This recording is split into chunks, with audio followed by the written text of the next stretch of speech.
Good afternoon, ladies and gentlemen, and welcome to the flight deck of the USS Midway, your aircraft carrier here in San Diego.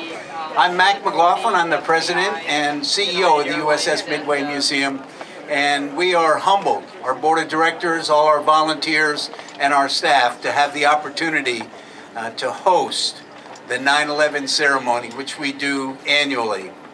You know, in the Navy, we have ceremonies and we recognize the heroism of people from the Battle of Midway who overcame insurmountable odds, and those battles come to embody the culture of what all our young sailors and officers aspire to be, being willing to overcome those insurmountable odds and emerge victorious despite the fact that we were tremendously unmanned.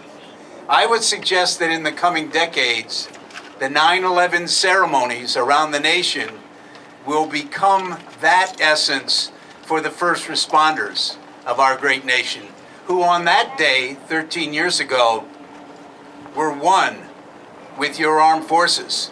There was no difference. The Navy ships got underway. The Air Force jets were flying. The Army was increasing their state of readiness. The Coast Guard was out patrolling. The Marine Corps was ginning up. Your country's services were ready to support, and the people who were on the front line that day were your first responders. They were the firemen. They were the policemen.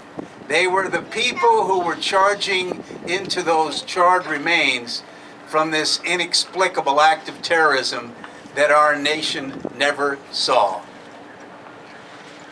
It was even expanded out into our citizenry. There must be something in the DNA of Americans where we like to argue, but when we're faced with a crisis, we all come together. And on Flight 93, when those passengers who were minding their own business heard from the cell phones that the World Trade Towers had been attacked and that the Pentagon had been under attack and that that's where they thought Flight 93 was going, decided amongst themselves with the flight attendants that we've got to somehow get into that cockpit.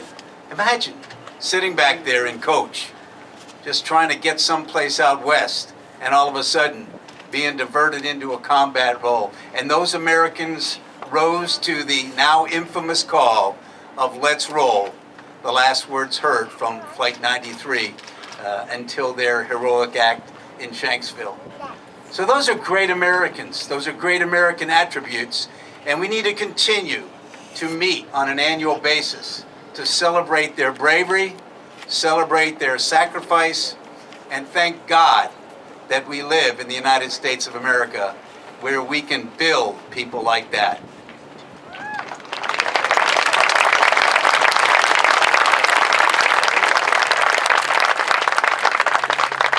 So welcome to your ceremony.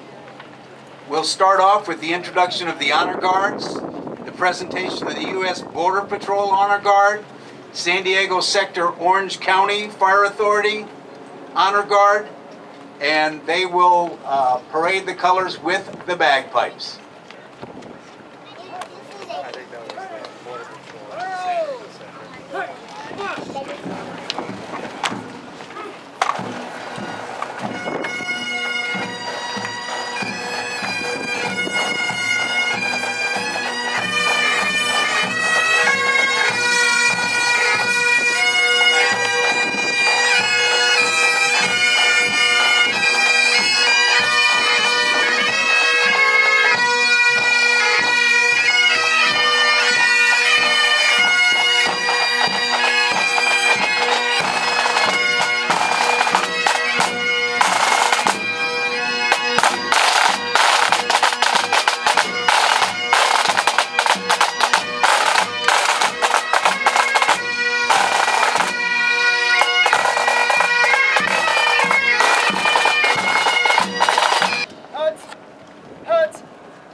Hut! Counter march! Hut! Hut! Hut! Hut! Hut! On guard! Halt!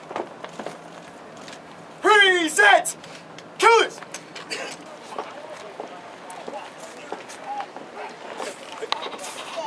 Forward!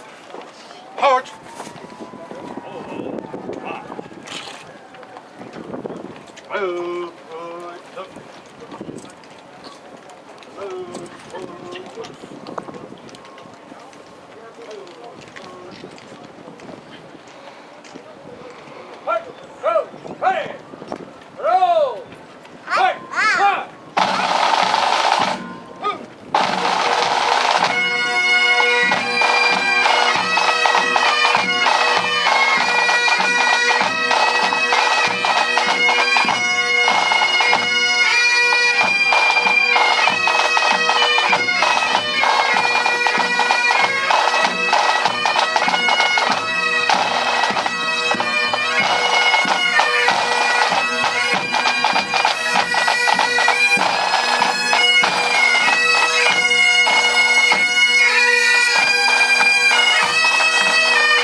It gives me a great deal of pleasure to invite the leader of our great city, someone who's a big supporter of our first responders here, and someone who has really brought the pride and integrity back to America's finest city, your mayor, Mr. Kevin Faulkner.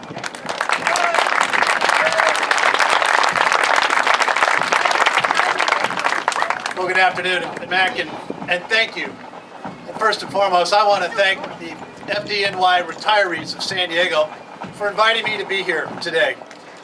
Your annual commitment to hold this event in San Diego to honor victims of 9/11 and the first responders who gave their all that day is something that we are very, very proud of here in San Diego. And I want to say a special thanks to Jack Toll, who couldn't be with us here today, but Jack, we are behind you 100%. It's been 13 years since the world changed forever, in literally the blink of an eye. And the images from that fateful day are burned into all of our collective memory. They elicit sadness, they evoke anger, and they stir the patriotism in all of us. When I think of that day, many images that stick with me and all of us. What I think about the most is our first responders. The brave firefighters and police officers who ran toward danger without a moment's hesitation. And at that time, many had no idea of what had happened or the scope of the attack. They only knew that people needed help and that they wanted to make a difference. Because that's what first responders do every single day. And as a councilman and now mayor of this great city, I've had the privilege to see firsthand the commitment of our city's firefighters and police officers. And whether it's battling the latest wildfire or responding to a 911 call, our first responders know that each day they can be facing, and often do face, a life or death situation. Yet they rise to the challenge anyway. On 9/11, of course, more than 400 heroic, brave first responders lost their lives, and 2,000 suffered injuries. They put themselves in harm's way for us, for all of us, and we stand here today to honor their dedication and their sacrifice. We're here today to ensure that their heroism will never, never be forgotten. The terrorists that thought the attacks would be remembered for striking at the heart of American society. Instead, it only made us stronger. 9/11 serves as an annual reminder to honor those first responders, all of our heroes on the ground that day and in the air, who have made the ultimate sacrifice on our behalf. And we salute those first responders working today who were willing to do the same. What makes us who we are as a great nation. We will always, always be in their debt. Thank you. Thank all of you. Thank our first responders. And God bless the United States of America.